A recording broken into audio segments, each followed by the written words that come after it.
Hi friends, ಎಲ್ಲರಿಗೂ ನಮಸ್ಕಾರ. ನಾನು ಆನಂದ್ ಅಫಿಷಿಯಲ್ ಸ್ಟುಡಿಯೋಗೆ ಸ್ವಾಗತ. ನಾನಿವತ್ತು ಉಕ್ಕನಕಳ್ಳ ಬಸಪ್ಪ ಈ ದೇವಸ್ಥಾನ ಎಲ್ಲಿ ಬರುತ್ತೆ ಅಂತಂದರೆ ಕುಂತೂರಲ್ಲಿರುವಂಥ ಪ್ರಭುಲಿಂಗೇಶ್ವರ ಸ್ವಾಮಿ ದೇವಸ್ಥಾನದ ಬೆಟ್ಟದ ಮೇಲ್ಗಡೆ ಪ್ರಭುಲಿಂಗೇಶ್ವರ ಸ್ವಾಮಿ ದೇವಸ್ಥಾನ ಇದೆ. ಅದರಿಂದ ಕೆಳಗಡೆಗೆ ಈ ಒಂದು ಉಕ್ಕನಕಳ್ಳ ಬಸಪ್ಪ ಐತೆ. ಇದ್ರ ಬಗ್ಗೆ ಹೇಳಬೇಕು ಅಂತಂದರೆ ಮಲೆಮಹದೇಶ್ವರ ಸ್ವಾಮಿಯವ್ರನ್ನೇ ಹೋಗ್ಬೇಡ ಅಲ್ಲಿಗೆ ತಿನ್ಕೊತಾರೆ ಅಂತ ಅಂದ್ಬಿಟ್ಟು ಅವ್ರ ಫ್ರೆಂಡ್ಸ್ಗಳೆಲ್ಲ ಎದುರಿಸಿರಂತೆ. ಆಯಿತಾ? ಹಂಗಾದರೂ ಸಹ ಇಲ್ಲಿಗೆ ಬಂದು ಬಸಪ್ಪನಿಗೆ ಸ್ವಲ್ಪ ಏನೋ ಬುದ್ಧಿ ಕಲಿಸಿರಂತೆ. ಆ ಒಂದು ಹಿಸ್ಟ್ರಿ ಏನು ಎತ್ತ ಅಂತ ಹೇಳ್ಕೊಡ್ತೀನಿ. ಅದಕ್ಕಿಂತ ಮುಂಚೆ ದೇವಸ್ಥಾನಕ್ಕೆ ಹೋಗೋಣ ಬನ್ನಿ. ಮುಂಚೆ ಕೈಕಾಲು ತೊಳ್ಕೊಳ್ಳೋಣ, ಆಮೇಲೆ ದೇವಸ್ಥಾನಕ್ಕೆ ಹೋಗೋಣ.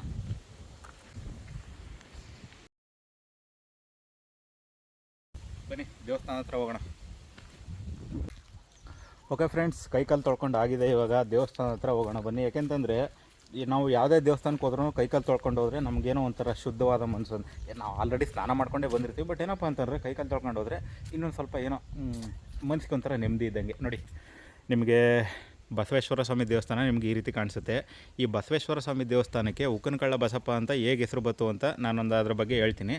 ಮೊದಲು ದೇವಸ್ಥಾನ ನೋಡ್ಕೊಬಿಡಿ. ನಿಮಗೆ ಈ ರೀತಿ ಕಾಣಿಸುತ್ತೆ ದೇವಸ್ಥಾನ.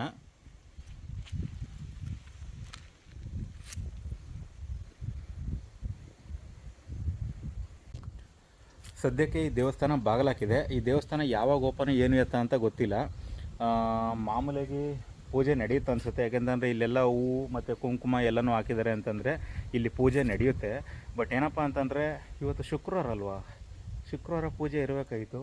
ಅಂದರೆ ಇಲ್ಲಿ ತನಕ ಯಾರು ಬರ್ತಾರೆ ಅಂತ ಮೋಸ್ಟ್ಲಿ ಪ್ರಭುಲಿಂಗೇಶ್ವರ ಸ್ವಾಮಿ ಬೆಟ್ಟ ಅಲ್ಲಿ ನೋಡಿದ್ರಲ್ಲ, ನಂದು ಲಾಸ್ಟ್ ವಿಡಿಯೋ ನೋಡಿದ್ರಲ್ಲ, ಪ್ರಭುಲಿಂಗೇಶ್ವರ ಸ್ವಾಮಿ ದೇವಸ್ಥಾನಕ್ಕೆ ಅಲ್ಲಿಗೆ ಬರ್ತಾರೆ. ಅಲ್ಲಿಂದ ಇಲ್ಲಿಗೆ ಅಂತಂದರೆ ಇತಿಹಾಸ ಗೊತ್ತಿರೋರು ಹುಡ್ಕೊಂಡು ಬರ್ತಾರೆ. ಇಲ್ಲ ಅಂತಂದರೆ ಅಷ್ಟಾಗಿ ತಲೆ ಕೆಡ್ಸ್ಕೊಳಕ್ಕೆ ಹೋಗಲ್ಲ ಅಂತ ಅಂದ್ಕೊಂಡಿದ್ರಿ. ಬನ್ನಿ ಒಳಗಡೆ ಹೆಂಗೈತೆ ಅಂತ ತೋರಿಸ್ತೀನಿ. ಕಪಡಪ್ಪ ದೇವ್ರೆ,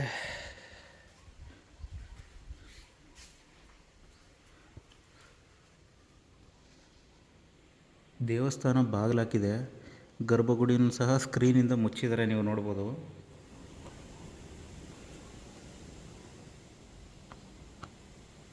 ಕಾಣಿಸ್ತಾಯ್ತಾ?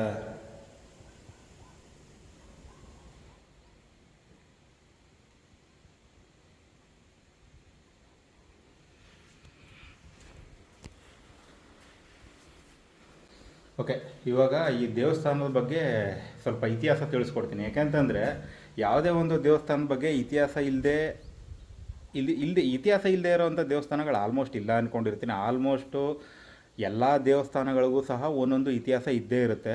ಅದೇ ಥರ ಈ ದೇವಸ್ಥಾನಕ್ಕೂ ಸಹ ಒಂದು ಇತಿಹಾಸ ಇದೆ. ಅದೇನಪ್ಪ ಅಂತಂದರೆ ಇಲ್ಲಿಗೆ ಬಂದಂಥ ಭಕ್ತಾದಿಗಳನ್ನೆಲ್ಲ ಈ ಬಸಪ್ಪ ಏನು ಮಾಡ್ತಿದ್ದೆ ಅಂತೆ, ತಿನ್ಕೊತಾ ಇದ್ರಂತೆ. ಪೂಜೆಗೆ ಬಂದಂಥ ಭಕ್ತಾದಿಗಳನ್ನ ತಿನ್ಕೊತಾ ಇದ್ರಂತೆ. ಅವ್ರಿಗೆ ಬುದ್ಧಿ ಕಲಿಸೋದಕ್ಕೋಸ್ಕರ ಪ್ರಭುಲಿಂಗೇಶ್ವರ ಸ್ವಾಮಿಯವರು ಮಲೆಮಹದೇಶ್ವರ ಸ್ವಾಮಿಯವ್ರನ್ನ ಇಲ್ಲಿಗೆ ಕಳಿಸ್ತಾರೆ. ಆವಾಗ ಅವರು ಇಲ್ಲೇ ಇರ್ತಾರೆ, ಮಹದೇಶ್ವರ ಸ್ವಾಮಿಯವರು ಇಲ್ಲೇ ಇರ್ತಾರೆ. ಆ ಒಂದು ಸಮಯದಲ್ಲಿ ಅವ್ರನ್ನ ಅಲ್ಲಿ ಹೋಗಿ ಪೂಜೆ ಮಾಡಿಸ್ಕೊಂಡು ಬಾ ಅಂದ್ಬಿಟ್ಟು ಕಳಿಸಿರ. ಬಟ್ ಏನಪ್ಪ ಅಂದರೆ ಅವ್ರಿಗೆ ಹೇಳಲ್ಲ, ಈ ಥರ ಭಕ್ತಾದಿಗಳನ್ನ ಬಸಪ್ಪ ತಿನ್ಕೊತಾ ಇದ್ದಾನೆ, ಅಲ್ಲಿಗೆ ಪೂಜೆಗೆ ಹೋದಂಥ ಭಕ್ತಾದಿಗಳನ್ನ ಅಂತ ಯಾರಿಗೂ ಸಹ ಹೇಳಲ್ಲ. ಅದೇ ಥರ ಇವ್ರಿಗೂ ಹೇಳಲ್ಲ. ಅಂದರೆ ಅವ್ರಿಗೆ ಗೊತ್ತಿರುತ್ತೆ, ಪ್ರಭುಲಿಂಗೇಶ್ವರ ಸ್ವಾಮಿಯವ್ರಿಗೆ ಗೊತ್ತಿರುತ್ತೆ ಅಲ್ಲಿ ಹೋದರೆ ಇವ್ರು ಬುದ್ಧಿ ಕಲಿಸ್ತಾರೆ ಅಂತ. ಅದರಿಂದ ಅವರು ಈ ಥರ ಹೋಗಿ ಪೂಜೆ ಮಾಡಿಸ್ಕೊಂಡು ಬಾ ಅಂತ ಮಾತ್ರ ಹೇಳ್ತಾರಂತೆ. ಮುಂದಕ್ಕೆ ಹಿರೀಕರಿಂದ ಸ್ವಲ್ಪ ಮಾಹಿತಿ ಕಲೆಕ್ಟ್ ಮಾಡಿದ್ದೀನಿ, ಅವ್ರ ಹತ್ರ ಇಂಟರ್ವ್ಯೂ ಮಾಡಿದ್ದೀನಿ. ನೋಡಿ, ಆ ವಿಡಿಯೋ ನೋಡಿದ್ರೆ ನಿಮಗೆ ಪೂರ್ತಿಯಾಗಿ ಈ ದೇವಸ್ಥಾನದ ಬಗ್ಗೆ ಸ್ವಲ್ಪ ಮಾಹಿತಿ ಸಿಗುತ್ತೆ ಫ್ರೆಂಡ್ಸ್. ಪ್ಲೇ ಮಾಡ್ತೀನಿರಪ್ಪ. ಪ್ಲೇ ಮಾಡೋಗ್ರು.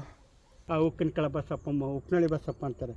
ಕಾರಣ ಏನಂದರೆ ಈ ಬೆಟ್ಟಿನ ಕೆಳಗೆ ಆವಾಗ ದಿನಕ್ಕೊಬ್ಬನಿಗೆ ಹಣ್ಣು ಕಾಯಿ ತಗೊಂಡು ಪೂಜೆಗೆ ಹೋದಾಗ ಮನುಷ್ಯನ ತಿನ್ಕತ್ತಿದ್ದಂತ ಅವನು. ಯಾರು? ಉಕ್ಕಿನಕಳ್ಳ ಬಸಪ್ಪ ಅಂತ. ಉಕ್ಕಿನಕಳ್ಳ ಬಸಪ್ಪ ಮನುಷ್ಯನೇ ತಿನ್ಕತ್ತಿದ್ದ. ಆಗ ಅಕ್ಕಪಕ್ಕದವ್ರು ಬಂದು ಪ್ರಭು ಸ್ವಾಮಿಯವ್ರು ಕೇಳಿದ್ರಂತೆ, ಈ ರೀತಿ ನಮ್ಮ ದಿನಕ್ಕೊಬ್ಬನಿಗೆ ಹಣ್ಣು ಕಾಯಿ ಪೂಜೆಗೆ ಮನುಷ್ಯನ ತಿನ್ಕತ್ತಿಲ್ಲ, ಏನು ಮಾಡೋದು ಅಂದಾಗ ಒಬ್ಬ ಮಹಾನುಭಾವ ಬರ್ತಾರೆ. ಆಗ ಎಲ್ಲ ಕಷ್ಟಗಳು ಪರಿಹಾರ ಶೃಂಗೇರಿ ಅಂದಾಗ ಮಾದಪ್ಪ ಬರ್ತಾರೆ.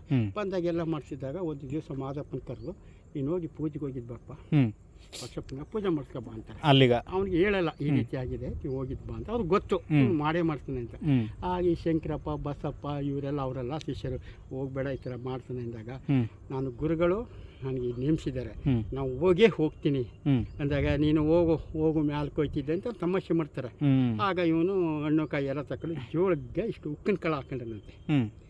ಬೆತ್ತದ ಕಡ್ಡಿ ತಗೊಂಡು ಪೂಜೆಗೆ ಹೋಗಿದ್ದು ಬಂದು, ಬಸಪ್ಪ ಬಾ, ನಾನು ಪೂಜೆಗೆ ಬಂದಿದ್ದೀನಿ ಅಂತ ಆಗ ಬಾಕಲು ತಗೊಂಡು ಬಂದನಂತೆ. ಹ್ಞೂ ಬಾಕಲು ತಗೊಂಡ್ಬಂದು ಯಾವತ್ತು ನೀನು ಆಯುಸು ಮುಗುತ್ತೇನಂತೆ. ನನ್ನ ಆಯುಸು ಮುಗಿದ್ದ ನಿನ್ನ ಆಯುಸು ಮುಗಿದ್ದ. ಹ್ಞೂ ಮೊದಲು ಹಣ್ಣುಕಾಯಿ ಪೂಜೆ ಮಾಡಿದ್ಮೇಲೆ ನಾನು ಜೋಳಗಿರ ಈ ಉಕ್ಕಿನ ಕಳೆ ನೀನು ತಿನ್ನು ನಾನು ತಿಂತೀನಿ. ಹ್ಞೂ ತಿಂದಾದ್ಮೇಲೆ ನಾನು ನೀನು ತಿನ್ನ ಏನಂತೆ. ಹ್ಞೂ ಪೂಜೆ ಎಲ್ಲ ಆಯಿತು. ಈ ಉಕ್ಕಿನ ಕಳೆ ಮಾದಪ್ಪ ತಿಂದ್ರೆ ಮಾಯ ತಿನ್ಕೊಳ್ಳೋಣ. ಅವನು ಉಕ್ಕಿನ ಕಳೆ ತಿನ್ನೋಕ್ಕಾಗದೆ ಹೋಯ್ತು. ಬೆತ್ತದ ಕಡ್ಡಿ 3 ವೈಟ್ ಹೊಡೆದಂತ ತಿಂತು ಎಲ್ಲ ಬೋರ್ಡ್ ಆಗೋಯ್ತು, ಅಲ್ಲೆಲ್ಲ ಬಿದ್ದೋಯ್ತು. ಆಗ ಇವತ್ತಿಂದ ನೀನು ಕಲ್ಲಾಗಿ ಕೂತ್ಕ, ವರ್ಷಕ್ಕೊಂದ್ಸತ್ತ ನಿನಗೆ ಜಾತ್ರೆ ಆಗಲಿ ಅಂತಲೇ. ಈಗ ಅದಕ್ಕೆ ಅವ್ನಿಗೆ ಉಪ್ಪಿನ ಕಳ ಬಸಪ್ಪ ಅಂತ ಇವತ್ತು ವರ್ಷಕ್ಕೊಂದ್ಸತ ಜಾತ್ರೆ ಆಗಿ. ಅದು ದೀಪಾವಳಿ ಸಮಯದಲ್ಲಿ ನಡೆಯೋದು, ದೀಪಾವಳಿ ಒಂದು ವಾರ ಅಂತ. ದೊಡ್ಡ ಬಸಪ್ಪ ಈ ಪಾಟ್ಯವನ ಹೊಸೂರವರು ಪೂಜೆ ಮಾಡೋದು. ಇಲ್ಲಿಂದ ಬೆಟ್ಟದಿಂದ ಕೆಳಗೆ ಇಳಿಬೇಕು, ಹಂಗೂ ಬರ್ಬೋದು ಗಾಡೀಲಿ ಹೋದ್ರೆ ಆ ಕಡೆಯಿಂದ ಹಿಂಗೆ ಹೋಗೋದು. ಸರಿ ಸರಿ ಸರಿ. ಶಾಂತಮಲ್ಲಪ್ಪನ ಗದ್ದಿಗೆ ಮುಗಿಸ್ಕೊಂಡು ಹೋಗ್ಬೋದು. ಇಷ್ಟು ಮಾಹಿತಿ ತಿಳಿಸ್ಕೊಟ್ರಲ್ಲ, ಅದೇ ನಮ್ಗೆ ತುಂಬಾನೇ ಖುಷಿ ಆಯ್ತು. ಅಂತ ಎಷ್ಟು ಪ್ರತಿ ಅದಕ್ಕೆ ಹೊಸೂರ ಪೂಜೆ ಮಾಡ್ತಾರೆ. ಸೋಮವಾರ ಶುಕ್ರವಾರ ಧನುರ್ಮಾಸ ಕಾರ್ತಿಕ ಮಾಸಕ್ಕೆಲ್ಲ ಈಗ ನೋಡಿ ಪೂಜೆ ಮಾಡ್ಬಿಟ್ಟು ದೀಪ ಹಚ್ಬಿಟ್ಟು ಹೋಗಿದ್ದಾರೆ ಅಲ್ಲಿ ಅಲ್ಲಿಗೆ. ಹೊಸೂರ ಪೂಜೆ ಮಾಡ್ತಾರೆ ತಮ್ಮರಪ್ಪ ಅಂದ್ಬಿಟ್ಟು. ಅದು ಹೊಸೂರು ಎಲ್ಲ ಕೇಳಿದೆ. ಇದು ನಮ್ಮ ಇದಕ್ಕೆ ಮಾಡಿದ್ದು. ಅದಕ್ಕೆ ನಮಗೆ ಉಕ್ಕಿನ ಕಳ ಬಸಪ್ಪ ಅಂತ ಹೆಸರಾಯಿತು. ಸರಿ ಸರಿ ಸರಿ. ಬೋರ್ಡ್ ಮಾಡೋದು ಅದು ಮಹೇಶ್ವರ ಮಾಡಿ ಅವ್ನು ಕುಂಡಿಸ್ಬಿಟ್ಟು ಇವತ್ತು ನಿನ್ನ ಕಲ್ಲಾಗಿ ಕೂತ್ಕೊಂಡು ನಿಮ್ಗೆ ವರ್ಷಕ್ಕೊಂದ್ಸತ ಜಾತ್ರೆಯಾಗಿ ಪೂಜೆ ಮಾಡೋಕ್ಕೆ ಬರಲಿ ಜನ ಅಂದ್ಬಿಟ್ಟು ಅವ್ನಿಗೆ ಇದು ಮಾಡ್ಬಿಟ್ಟು ಅವ್ನು ಅತ್ತಾಗೆ ಮೊಕ್ಕಾಕೋ ಕೂತಿರೋದು ಮಹೇಶ್ವರನ ಬೆಟ್ಟ ಚರ್ಚೆ. ಸರಿ ಸರಿ. ನೀವೇನಾದರೂ ನೆಕ್ಸ್ಟ್ ಟೈಮು ಕುಂತೂರಿಗೆ ಬಂದಾಗ, ಪ್ರಭುಲಿಂಗೇಶ್ವರ ಸ್ವಾಮಿ ದೇವಸ್ಥಾನಕ್ಕೆ ಬಂದಾಗ ಅದರ ಪಕ್ಕದಲ್ಲೇ ಈ ಒಂದು ಉಕ್ಕಿನ ಕಳ್ಳ ಬಸಪ್ಪ ಈ ದೇವಸ್ಥಾನ ಐತೆ. ಅಂದರೆ ಒಂದು ಸ್ವಲ್ಪ ಬೆಟ್ಟದ ಮೇಲಿಂದನೂ ಆ ಕಡೆಯಿಂದನೂ ಒಂದು ದಾರಿ ಐತೆ, ಆ ಕಡೆಯಿಂದನೂ ಬಂದರೆ ಸ್ವಲ್ಪ ಹತ್ರ ಆಗುತ್ತೆ. ಅದು ಬಿಟ್ಟರೆ ಇಲ್ಲೊಂದು ವೆಹಿಕಲ್ಗಳೆಲ್ಲ ಬರೋದಕ್ಕೆ ಇಲ್ಲೊಂದು ದಾರಿ ಐತೆ, ನೀವು ನೋಡ್ಬೋದು. ಈ ದಾರಿ ಅಂದರೆ ಬೆಟ್ಟ, ಅಲ್ಲಿ ಪ್ರಭುಲಿಂಗೇಶ್ವರ ಬೆಟ್ಟ ಏನೈತೆ ಅಲ್ಲಿಂದ ಬಲಗಡೆಗೆ ಟರ್ನ್ ಆದರೆ ನಮ್ಮ ಮಲೆ ಮಾದೇಶ್ವರ ಸ್ವಾಮಿಯವ್ರಿಗೆ ಗುಡ್ಡನ ಬುಟ್ಟ ಅಂತಂದರೆ ದರ್ಶನಿಕರು ಮಾಡಿದಂಥ ಅಲ್ಲೊಂದು ಗವಿ ಐತೆ ಅವ್ರದ್ದು, ಶಾಂತ ಮಲ್ಲಿಕಾರ್ಜುನ ಸ್ವಾಮಿ ಅವ್ರದ್ದು. ಅದರಿಂದ ಹಾಗೆ ಸ್ವಲ್ಪ ಇನ್ನೊಂದು 3/4 ಕಿಲೋಮೀಟ್ರ್ ಮುಂದೆ ಬಂದರೆ ನಿಮಗೆ ಈ ದೇವಸ್ಥಾನ ಸಿಗುತ್ತೆ. ಇಲ್ಲಿ ಸ್ವಲ್ಪ ಅಡುಗೆ ಅದು ಇದು ಮಾಡೋದಕ್ಕೇನೋ ಶೀಟ್ ಹಾಕಿದ್ದಾರೆ ಇಲ್ಲಿ, ಅಲ್ಲೇ ಫಂಕ್ಷನ್ಗಳು ನಡೆಯುತ್ತಂತ ಅನಿಸುತ್ತೆ ಇಲ್ಲಿ. ನೋಡಿದ್ರಲ್ಲ ಫ್ರೆಂಡ್ಸ್, ಇದು ಇವತ್ತಿನ ವೀಡಿಯೋ ಆಗಿತ್ತು. ನಿಮ್ಗೇನಾದರೂ ಈ ವಿಡಿಯೋ ಇಷ್ಟ ಆಗಿದ್ರೆ ದಯವಿಟ್ಟು ನನ್ನ ಚಾನಲ್ನ ಲೈಕ್ ಮಾಡಿ, ಶೇರ್ ಮಾಡಿ ಹಾಗೂ ಸಬ್ಸ್ಕ್ರೈಬ್ ಮಾಡಿ. ಮತ್ತೆ ಇನ್ನೊಂದು ಹೊಸ ವೀಡಿಯೋದಲ್ಲಿ ಸಿಗ್ತೀನಿ. ಅಲ್ಲಿ ತನಕ ಬಾಯ್ ಫ್ರೆಂಡ್ಸ್.